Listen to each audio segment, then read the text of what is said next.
মিতা, আমার বয়স তেমন হয়নি। আমার মাত্র ১৩ বছর বয়স। আর এই ১৩ বয়সে আমার পরিবারের দায়িত্ব আমার নিতে হয়। প্রিয় বন্ধুরা, আমি একজন গ্রামের একটি মেয়ে এবং অত্যন্ত দরিদ্র ফ্যামিলির মেয়ে। আমরা মোটে ৫ বোন এবং ২ ভাই ছিলাম। অর্থাৎ আমাদের ফ্যামিলিটা অনেক বড় ছিল।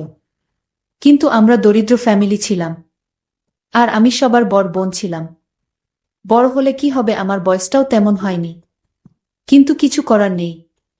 তাই কেমন যেন নিজের উপর প্রেশার মনে হতে লাগল। যে একে তো আমরা ৫ বোন ২ ভাই। তারপরেও বাবা অনেক গরিব। অর্থাৎ আমাদের সংসারটি চালাতে বাবা অনেকটা হিমশিম খেয়ে যাচ্ছিল। আর আমি ফ্যামিলির সবার বড় মেয়ে হওয়ার কারণে নিজেকে আর বুঝ দিতে পারছিলাম না। তাই বাধ্য হয়ে গার্মেন্টসে চাকরি নেওয়ার সিদ্ধান্ত নেই এবং পরবর্তীতে আমি গ্রাম ছেড়ে ঢাকায় চলে যাই। একটি গার্মেন্টসে চাকরি করা শুরু করি।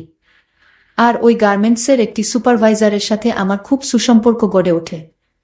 যেহেতু দেখতে শুনতে আমি বেশ সুন্দর ছিলাম, সুপারভাইজার আমাকে চাকরির ক্ষেত্রে বিভিন্ন সুযোগ সুবিধা দিত এবং কিছু কাজ না করলেও ওভারটাইম দিত। তখন আমি বুঝতে পারলাম যে সুপারভাইজার কেন আমাকে এত সুযোগ সুবিধা দিচ্ছে। নিশ্চয় আমার প্রতি তার কোনো উদ্দেশ্য আছে। তা না হলে আমাকে এত সুযোগ সুবিধা দিত কেন? আরও তো অনেক মেয়ে আছে, তাদের তো কোনো সুযোগ সুবিধা দেয়নি। যেহেতু সে আমাকে অনেক সুযোগ সুবিধা দিচ্ছে, তাই আমি সবসময় ভাবতাম সে আমার কাছে কি চাইত। সে অনেক সময় বলতো, তোমার এত কাজ করার দরকার নেই, অন্য শ্রমিকরা তো ঠিকমতো কাজ করছে। আর কেউ যদি তোমায় কোনো কিছু বলে তাহলে আমাকে জানিও। আমি বুঝলাম সুপারভাইজার আমার প্রতি অন্য কোনো উদ্দেশ্য আছে। পরবর্তীতে যখন করোনা আসার সময় হয়ে আসলো, তখন আমাদের গার্মেন্টস থেকে অনেক কর্মী ছাঁটাই করে দিল। আর তার মধ্যে আমিও পড়ে গেলাম। তখন আমার সেই সুপারভাইজার আমার প্রতি অনেক মায়া হল এবং সে আমাকে তার নিজের খরচে লেবানন পাঠিয়ে দিল। কিন্তু আমার তো তেমন বয়স হয়নি। বাহিরে যেতে হলে ১৮ বছর বয়স লাগে। আর তাই সুপারভাইজার আমার বয়সটা বাড়িয়ে নিল। আমার বয়স ছিল মাত্র ১৩ বছর। আর ১৩ বছর থেকে ১৮ বছর বানিয়ে নিল। কিন্তু আর এই লেবান গিয়েই আমার জীবনের ঘটল এক দুর্ঘটনা। লেবানে আমি একটি বাসা বাড়ির কাজ পেলাম। সেই বাড়িতে আমার যে শেখ ছিল তার ৩ ছেলে এবং সে নিজে, এবং তার ৪টা বউ ছিল। প্রথমে আমি বুঝতে পারিনি যে সাধারণত ওদের কেন ২-৩টা করে বউ হয়। পরে বুঝতে পারলাম তাদের অনেক। তাই তারা ২-৩টা করে বিয়ে করে এবং তাদের বুড়াও বিয়ে করার অনুমতি দেয়। কারণ সে একা এত সামাল দিতে পারে না। তাই লেবান যাওয়ার পরেও শেখ এবং তাদের ৩ ছেলের নজরে আমি পড়ে গেলাম। কিন্তু প্রথম টাইম আমি জানতাম না যে প্রবাসে সাধারণত মেয়েদের সাথে এরকম করা হয় এবং কিছু বলাও যায় না। যদি কিছু বলে দেই তাহলে বিভিন্ন রকম মিথ্যা মামলা দিয়ে জেল হাজতে পাঠিয়ে দেয়া। এ বিষয়টি আমি অন্যান্য প্রবাসী মেয়েদের থেকে জানতে পারলাম। তো যাই হোক বন্ধুরা, এরপরে আস্তে আস্তে সংযুক্ত আরব আমিরাত শেখ এবং তার ৩ ছেলের নজরে আমি পড়ে গেলাম। এমনকি তারা বিভিন্ন স্থানে বেড়াতে গেলে আমাকে গাড়িতে করে নিয়ে যেত। তাদের বুদেরকে বলতো যে ওকে দরকার আছে বিভিন্ন রকমের চানাস্তা বানানোর জন্য। এই বলে আমাকে বিভিন্ন জায়গা নিয়ে যেত। এরকম করতে করতে একসময় তারা আমার দিকে অন্যরকমভাবে চেয়ে থাকত এবং বলতো, কুল্লু বাঙালি মিয়া মিয়া। অর্থাৎ তারা বলতো যে প্রত্যেকটা বাঙালি মেয়ে অনেক সুন্দরী। তো একদিন তারা আমাকে নিয়ে দুদিনের একটি সফরে বের হলো। সেদিন শুধু শেখ ছিল আর তার ড্রাইভার আর আমি। তারপর আমি আর শেখ পিছনের সিটে বসলাম আর ড্রাইভার গাড়ি ড্রাইভ করতে থাকল। এক পর্যায়ে শেখ আমার দিকে অদ্ভুতভাবে চেয়ে থাকতে শুরু করল। কিন্তু আমি কিছু বলতে পারলাম না। কারণ এর আগেও আমি শুনেছি যে প্রত্যেক শেখরাই তাদের বাড়ির কাজের মেয়েরা তাদের সকল কথা শুনতে হয়ে, যদি তাদের কথা না শুনি এবং পুলিশকে ইনফর্ম করলে মিথ্যা মামলায় ফাঁসিয়ে দেয়া। তাই আমি এই ভয় পেয়ে গিয়ে আমি তাকে কিছু বলতে বলিনি এবং বলার সুযোগ দেয়নি আমায়। আর গাড়ির মধ্যে একটি পর্দা টানিয়ে দেয়। আমি তাকে জিজ্ঞেস করলাম, পর্দা টানাচ্ছেন কেন গাড়িতে? সে বলল, সামনে মরুভূমি, প্রচণ্ড বাতাস আসতে পারে। আমি তার কথা শুনে প্রচণ্ড ভয় পেয়ে গেলাম। কিন্তু ভয় পেয়ে কোনো লাভ নাই। তখন আমার কাছে পুরো দুনিয়াটা একদম অন্ধকার হয়ে গেল। মনে মনে হচ্ছিল আমি আর পৃথিবীতে বেঁচে নেই। এতটা কষ্ট এবং অসহ্যকর মনে হচ্ছিল। কিন্তু শেখের এ বিষয়ে কোনো খেয়াল করল না। আমি বেঁচে আছি নাকি মরে গেছি এ বিষয়ে তার কোনো খেয়ালই রইল না। এক পর্যায়ে আমি অজ্ঞান হয়ে গেলাম। প্রায় 3 ঘন্টা পর আমার হুঁশ আসলো এবং আমি দেখলাম যে আমার অবস্থা একদম কাহিল। অর্থাৎ আমার শরীর এমন হলো উঠে দাঁড়ানোর মতো শক্তি আমার ছিল না। কিন্তু কিছু করার নেই, নিজের শেখ বলে কথা। আর আমাদের আজকের সফরটা ছিল প্রায় 600 কিলোমিটার দূর। এই 600 কিলোমিটার সফর অবস্থায় শেখ আমার সাথে। তারপর আমি যখন একটি নির্দিষ্ট স্থানে পৌঁছালাম, তারপর আমি সেই স্থানে পৌঁছানোর পর অসুস্থ হয়ে গেলাম। তারপর লেবাননের শেখ আমাকে একটি প্রাইভেট মেডিকেল হসপিটালে ভর্তি করল এবং 2 দিনের মধ্যে আমাকে সুস্থ করে তুলল। অতঃপর সে আবার সেখান থেকে ফেরার সিদ্ধান্ত নিল এবং আমরা আবার গাড়িতে উঠে বসলাম। কিছুক্ষণ আসার পর সে আমায় বলল, কেমন লাগলো আজকের সফর? সে গাড়ির আবার পর্দা টানিয়ে দিল।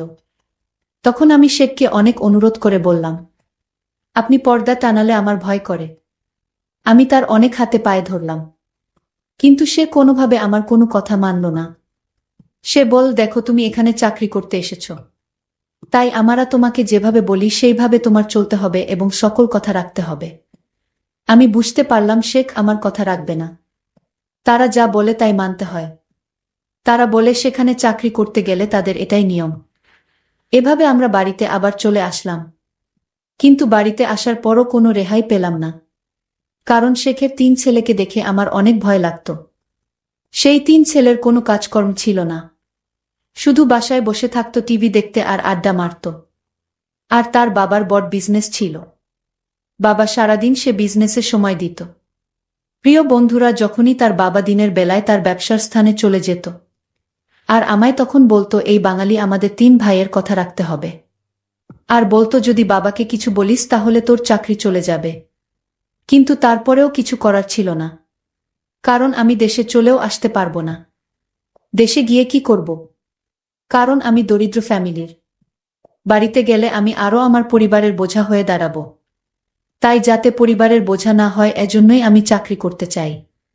প্রিয় বন্ধুরা, এভাবে সংযুক্ত আরব আমিরাতের শেখ এবং তার ছেলেরা আমার দিকে সবসময় এক অন্যরকম দৃষ্টিতে চেয়ে থাকত। সেটা আমার ভালো লাগত না। কিন্তু ওরা বলে চাকরি করতে হলে তাদের সকল কথা রাখতে হয়। আমি তাদের ছেলেদের দেখে ভয়ে সবসময় লুকিয়ে লুকিয়ে থাকতাম।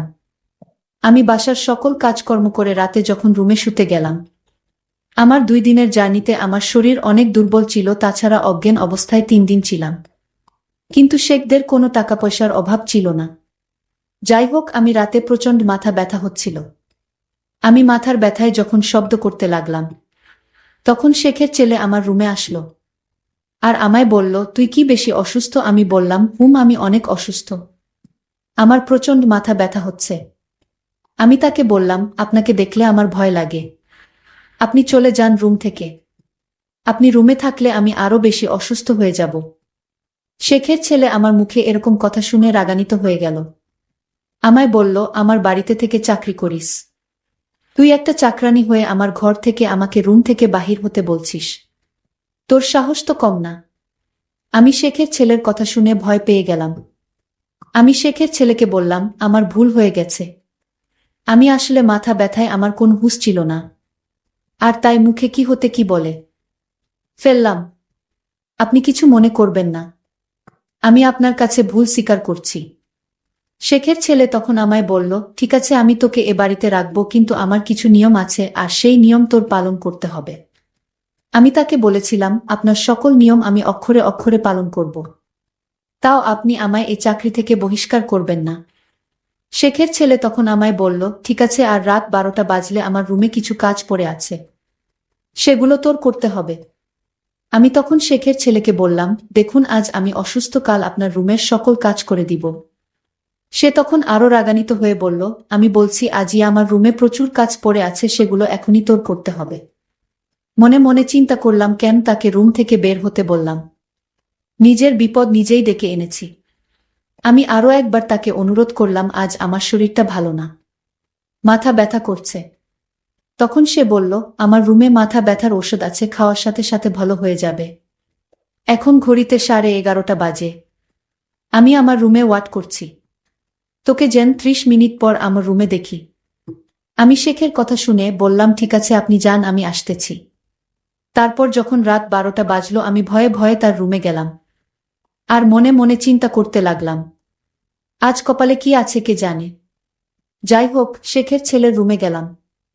তারপর তাকে জিজ্ঞেস করলাম, স্যার কি কাজ পড়ে আছে? তখন শেখের ছেলে বলল, আজ থেকে রাত 12টা থেকে শুরু করে রাত 4টা পর্যন্ত তোর এই রুমে ডিউটি। আমি শেখের ছেলেকে বললাম, দিনেও ডিউটি রাতেও ডিউটি, তাহলে আমি ঘুমাবো কখন? শেখের ছেলে বলল, ভোর 4টা থেকে সকাল 8টা পর্যন্ত। আমি যদি এখন মানা করি তাহলে হয়তো আমার চাকরি থাকবে না।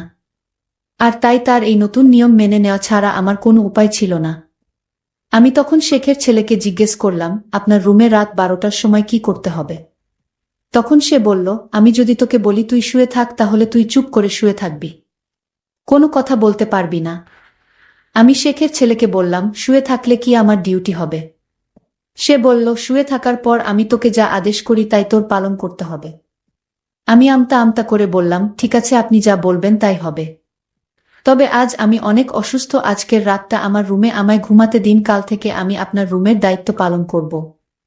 আপনি যাহা বলিবেন তাই হবে। শেখের ছেলে আমায় বলল, ঠিক আছে যা জুমা, আজ তোকে সুযোগ দিলাম। শেখের ছেলের কথা শুনে আমার একটু স্বস্তি মনে হলো। আমি আমার রুমে ঘুমাতে গেলাম। আমি রুমে গিয়ে ঘুমিয়ে পড়লাম।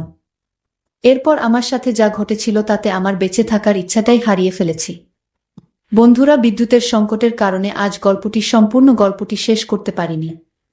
পরের পর্ব আগামীকাল আপলোড দেওয়া হবে। আর এরকম গল্প শোনার জন্য আমার চ্যানেলটিকে সাবস্ক্রাইব করে পাশে থাকুন। ধন্যবাদ।